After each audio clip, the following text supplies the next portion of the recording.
Honorable Mkhalipi. Speaker, it will be fair for you to leave Honorable Ngula because it's his question. So just leave him. No, man. Honorable Mkhalipi, is it a point of order? Speaker, is a point of order. So I'm saying to you, leave him to ask the question the way he is satisfied to him. Because this is his original question that was postponed because of your intervention. Secondly, Speaker, the president, the incoming president of South Africa, Julius Malema, is muted.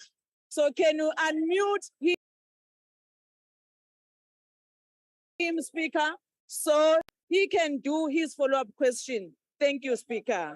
Thank you. You may be seated. The Honorable, the President.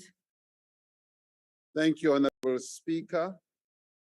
The question was why was the report done by myself?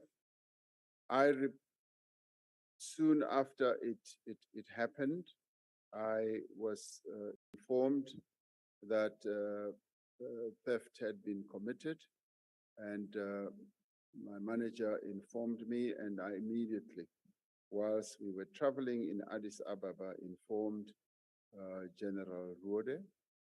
Now, when things such as these happen, yes, I am informed. When a car overturns and there's an accident, I'm informed. Not that I will immediately be able to take somebody to hospital or whatever, but I am informed because I'm an interested party about what happens. So that is why I was informed.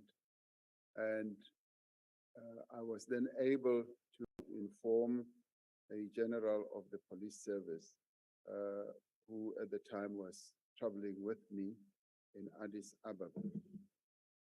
With regards to all these interests, I have declared, as I said, my farming activities, great passion for cattle farming and so on, that I have declared. The agricultural aspects or activities that I'm involved in. So that has been declared firstly here in Parliament, and thereafter when I became president, also to the secretary of the cabinet. And as part of that, also some properties that I own personally have also been disclosed. Now, I must say that initially the intention was to set up a blind trust, but I did then say I do not intend to be in any other form of business other than the agricultural sector, which I have declared.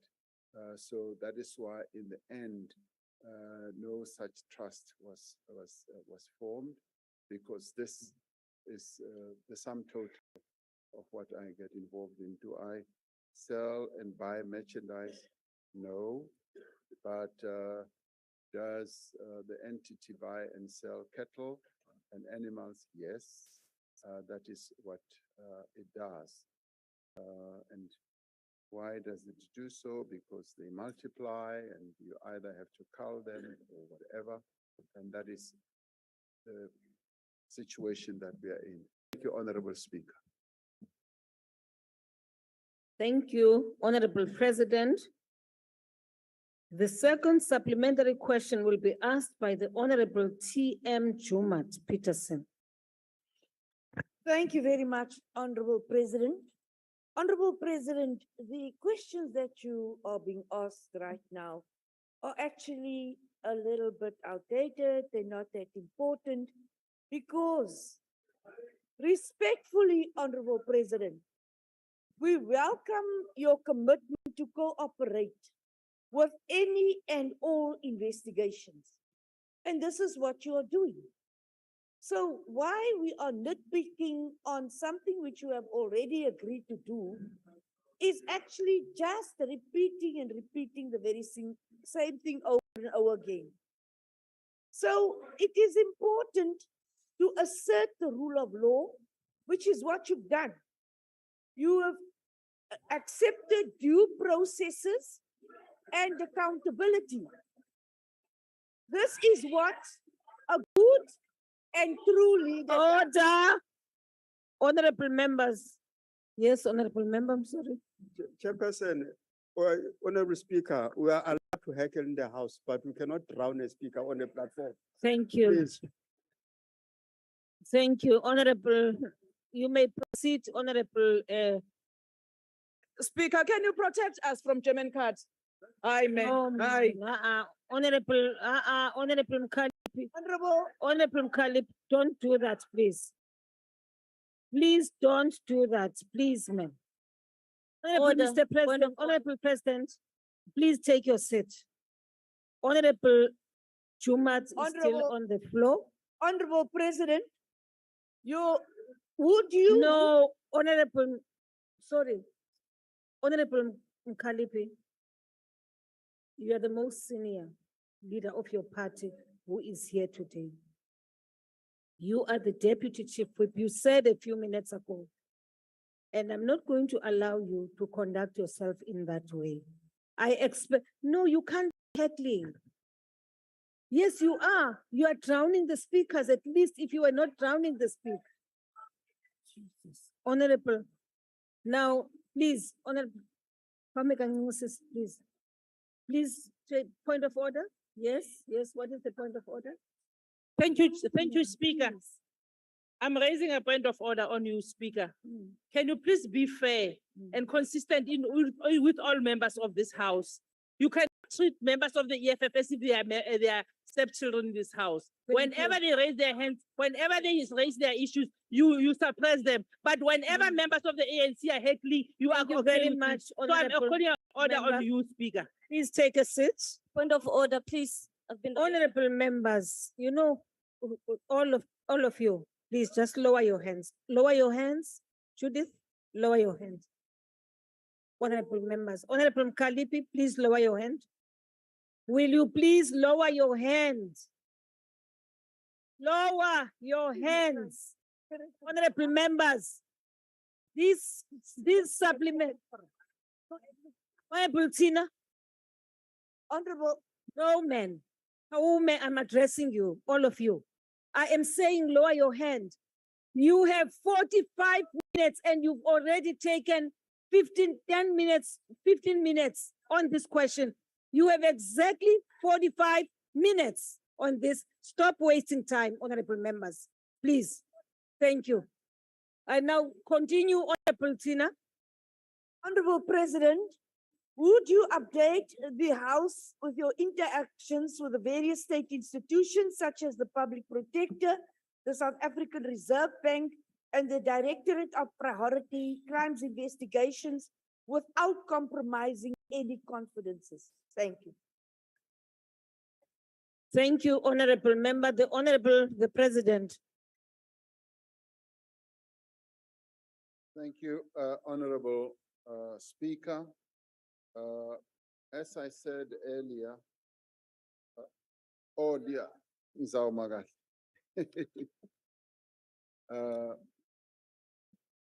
There are up to, I would say, 8 institutions that have been processing this matter and conducting thoroughgoing investigations. And I have been cooperating. And in some instances, they have asked questions of clarification, which I have provided.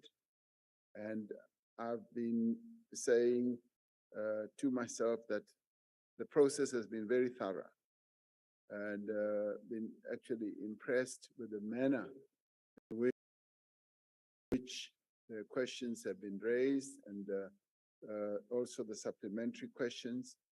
And to a point where I cannot fault the manner in which they have been raising questions, and I would not even say there's been any form of bias against me because they have been very, very tough and thorough.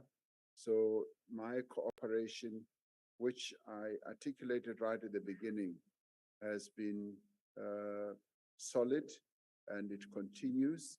And they have been interviewing, I think, many, many people around all this. And I have continued to say that I will cooperate in whatever manner that they deem necessary.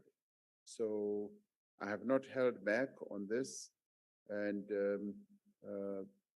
that's what I believe is good for governance, is good for accountability as well. Thank you, Honorable Speaker. Thank you, Honorable Member, President. Honorable members, before I proceed to invite the next speaker on the supplementary question. Honorable members, I think this is the third time you've referred to Honorable Khatebe as haircut. German cut. Yes, honorable members, yes, he has done a German cut, but his name is not German cut. He is Honorable Khatebe. Please, honorable member. Please, please. I honestly am making a plea. You know, you honorable members have a way of just distracting us from what we are doing. Whether it's German or boycott, whatever, but there's a cut done. But that's not the name of the honorable member. Order, Speaker. Speaker is out of order. Honorable member, please, man. Please, let's not keep on referring to things which are not assisting us to move forward. Thank you. Honorable, the third supplementary question will be asked by the Honorable, the Leader of the Opposition. Thanks very much. Mr. President, you're absolutely right that you're entitled to private interests, and I've seen your register and they have been declared. And I think that goes beyond the question. The real question, however, is that in terms of Section 96 of the Constitution, it says that you must act in a way and to avoid or expose yourself to any situation involving a risk of a conflict between your official responsibilities and your private interest. Very clear about that. You can have the private interest, but there mustn't be conflict. And Mr. President, you've said you reported the crime to a general. The Presidential Protection Unit is provided to you because you are the head of state and the president. It is a privilege you gain through your official title, not your private business interest. I would advance to you, Mr. President, there was a conflict of interest for you to use General Wally Roeder to go and recover debts that are accruing to your private business interest using state resources. Should have been done through a police station with a case being opened. Now, advance, Mr. President, I ask you, do you believe there's a conflict of interest? Thank you. Thank you, honorable member. The Honorable, the President. Thank you, Honorable Speaker. On this matter,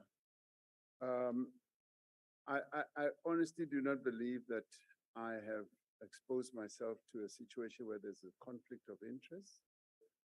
And to the extent that there could be that type of assertion, I think. Mr. President, I'm really sorry. Will you please raise your voice? Oh, sorry. Yeah, thank I'm you. saying to the extent that there could be that assertion, I know that the matter that you're referring to is being processed within the internal confines of the South African Police Service as to what General Roeder did and what he did not do. And in my own conclusion, there hasn't been a conflict of interest of the nature that you are talking about. But that is why I've been saying this matter does need obviously to be fully ventilated through the various institutions. And once the various institutions have ventilated this matter, this is precisely the issue that would then arise. But as far as I'm concerned, no, there has not been a conflict of interest, but the matter is currently being looked into in that context by the South African Police Service.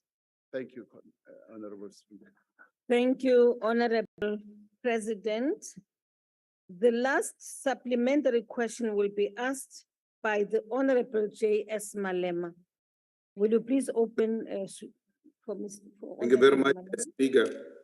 Mr. President, I just want to ask, which procedure were you following by reporting to the general, who's your main protector? Because we're all equal before the law. And what makes you think that somehow you are so special that you can report crime to some general? Because crime gets reported at the church office. And the example you gave of a car that overturns, the car that overturns, they don't call you to call an ambulance. The people who are in that car that has overturned are the ones who call an ambulance. The person who called you to inform you about the crime that took place at Phala is the one that should have called the police or go to the police station to report the matter. Please accept you abused your power and you thought there was something special about you. That's why you didn't do the Mama Lima approach when her chickens are stolen to go to Seoul police station and report the case. Because she's an ordinary person. You see yourself above. And that's why you report crimes to generals and not to church office. You abused your power as a president of the republic and you ought to accept because there is no such a procedure. The person who called you, you are a law student. People like calling you a lawyer. You are not a lawyer, you are a graduate of law. You know how crime gets reported. They taught you that at school, Law 101, how crime gets reported. You did not follow